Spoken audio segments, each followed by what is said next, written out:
이 기도 시간에 베드로와 요한이 성전에 올라갈새 나면서 못 걷게 된 이를 사람들이 메고 오니 이는 성전에 들어가는 사람들에게 구걸하기 위하여 날마다 미문이란 성전문에 두는 자라.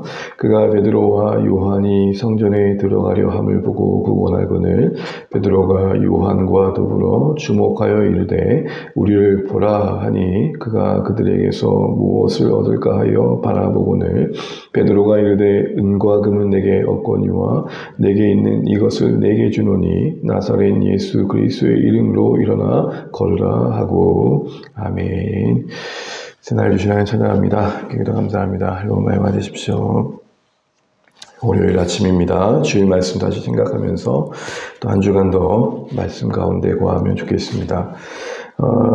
이제 사도행전 3장부터는 이제 새로운 또 이야기들이 진행됩니다. 2장 말미에 성령 충만함과 함께 시작된 그 교회의 모습이 어떠했는지에 대해서 우리는 큰 바위 얼굴이라는 주제 아래서 살펴봤죠.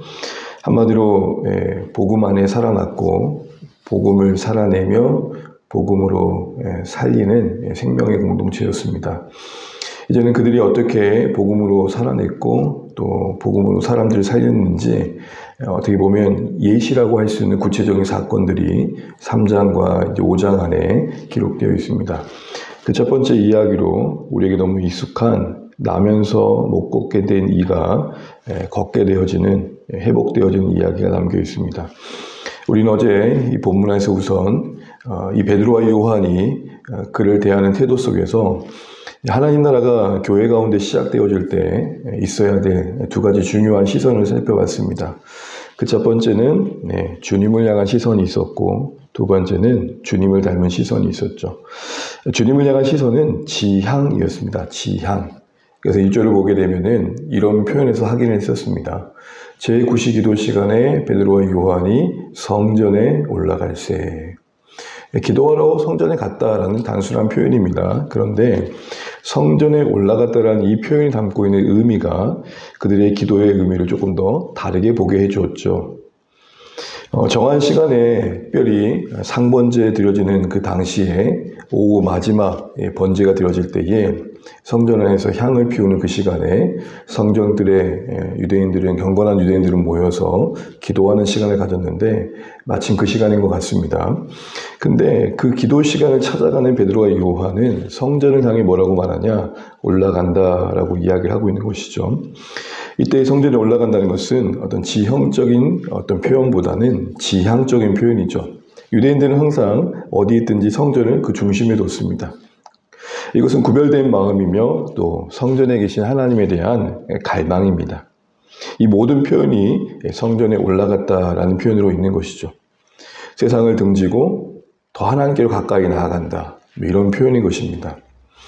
이런 의미에서 베드로와 요한의 기도는, 특별히 계속되는 그 그들의 기도는 단순히 기도 시간을 채우는 시간, 어떤 기도 시간을 때우는 시간이 아니라 어떤 단순한 습관이 아니라 하나님께서 그곳에 계시기에, 그곳에 가면 하나님을 더 가까이 할 수 있기에, 또 다른 말로 말하면 하나님을 향한 마음의 그 대로, 어디에 있든지 그 마음만큼은 하나님을 향해 고속도로가 깔려있듯 하나님을 향해 달려가는 그 심정, 그런 심정이 그들의 기도를 인도했던 것입니다.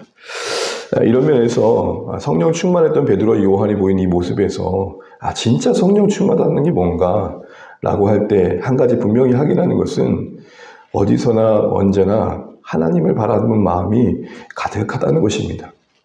어떤 상황과 조건에 매여서 방해받을 때도 있었겠지만 그것이 문제되지 않을 만큼 그 마음에 하나님을 향한 지향함이 어디서든 주님을 찾게 했던 것이죠.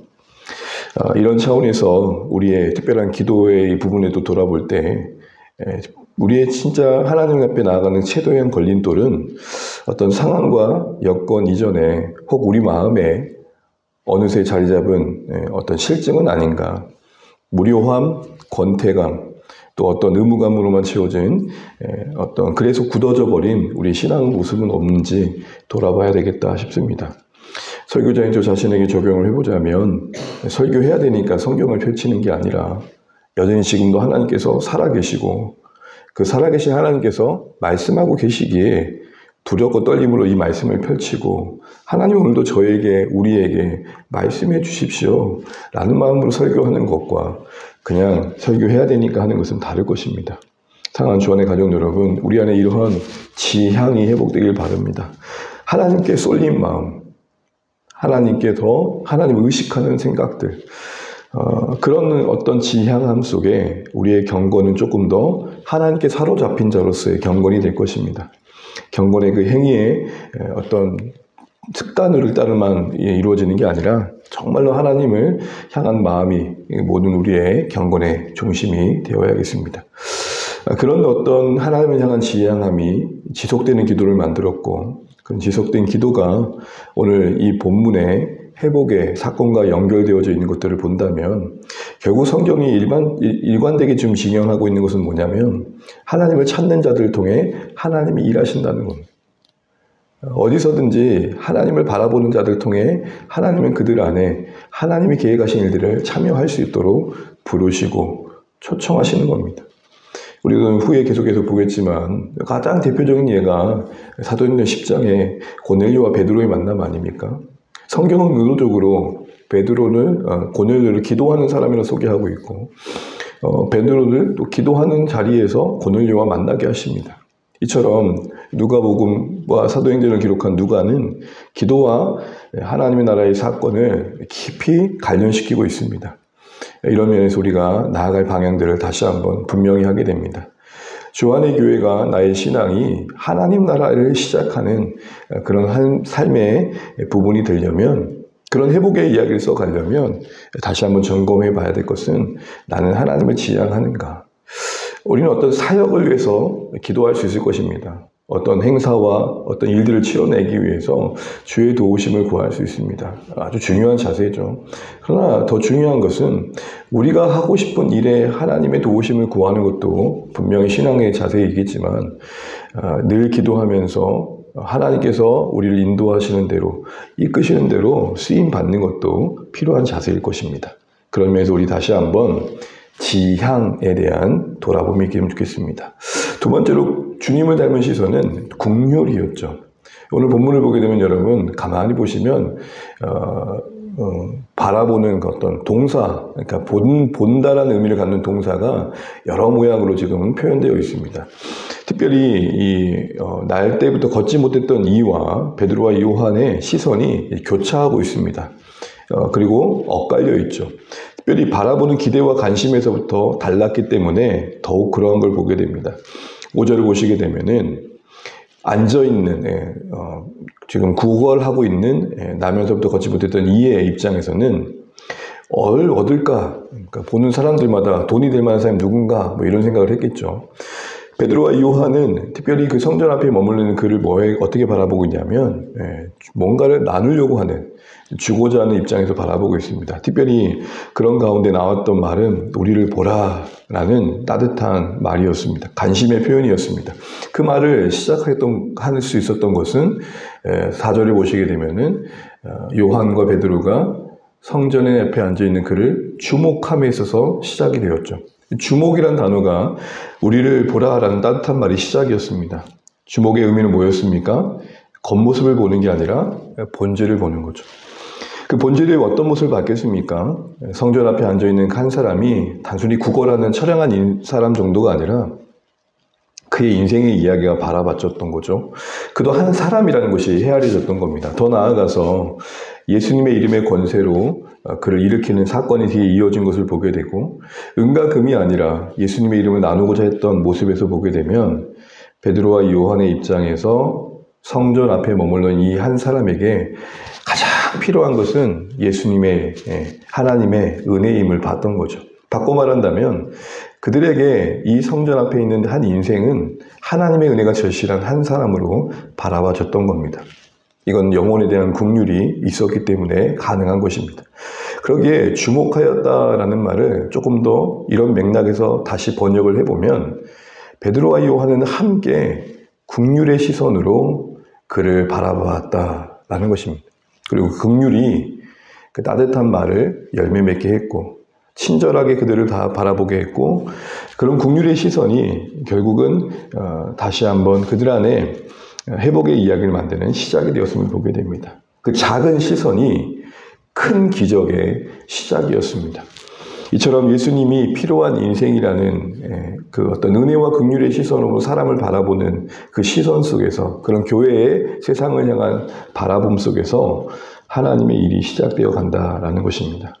사랑하는 주안의 가족 여러분, 우리는 우리의 시선이 어디에 향해 있는지, 그의 결과로 우리의 걸음은 어디에 멈춰져 있는지 다시 한번 이 본문을 통해 생각해 보게 됩니다.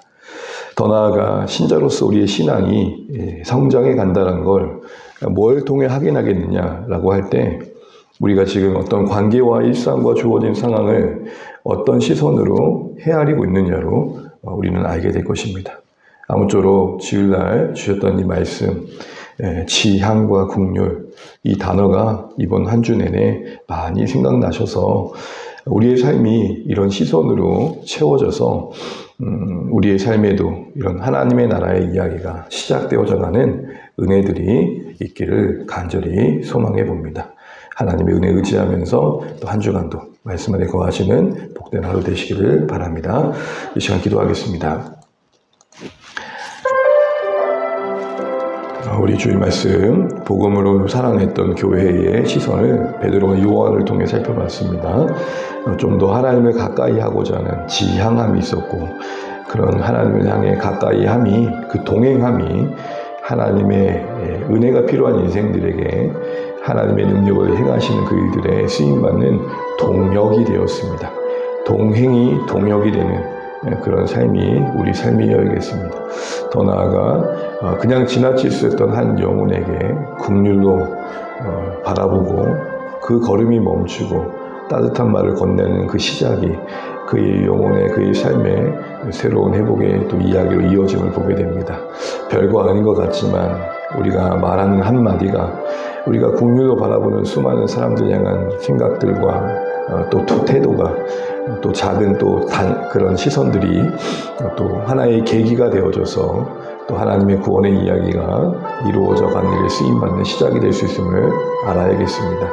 아무쪼록 신자로서 우리가 하나님의 은혜와 긍휼과 그런 어떤 섭리와 능력을 바라볼 수 있는 시선의 변화들이 우리 가운데 있도록 기도하시면 좋겠습니다. 당연한 것들 속에 하나님의 은혜를 보게 하시고, 막막함 속에 하나님의 섭리를 보게 하시고, 이루시는 일들 속에 주의 능력을 더 의지해야겠다는 겸손함이 있게 하시고, 무엇보다도 정말로 수많은 사람들과의 지나침 속에서 긍휼이 있게 하셔서 그 시선의 바뀜이 우리 안에 하나님의 일하심이 되어지는 것들을 보면 좋겠습니다. 그런 주 안의 가족들 될 수 있도록 이번 한 주 내내 지향과 긍휼이 있는 삶 되게 해달라고 기도해 주십시오. 특별히 우리 시간에 우리 작정하신 VIP들 계신데 이번 한 주간 우리가 좀 더 기도하면 좋겠습니다. 마음에 품고 계신 VIP들 영혼 구원을 위해서 하나님 만나는 인생 되게 해달라고 기도해 주십시오. 강우석, 강호철님, 권미연님, 김보정님, 김성님, 김정현님, 김지영님, 박수모님, 송동현님, 한삼길님, 박미연님, 안상철님, 임소영님, 오창대님, 민유라님, 윤현진 부부, 이대걸님, 이세아님, 이영선님, 이일영님, 전진우님, 정경자님, 정은희님, 차옥수님, 차병수님, 한준만님, 허준님 이렇게 작성해 주셨는데, 또 우리 각자 품으시는 VIP를 위해서도 또 기도하시면 좋겠습니다. 우리 각자 그리고 기도 제목 가지고 기도하시고 오늘 하루도 또 주 안에서 복된 하루 되시길 바랍니다. 기도하겠습니다. 하나님 은혜를 감사합니다. 오늘도 우리에게 허락하신 한 날을 말씀 가운데 시작합니다. 주님 주일에 주셨던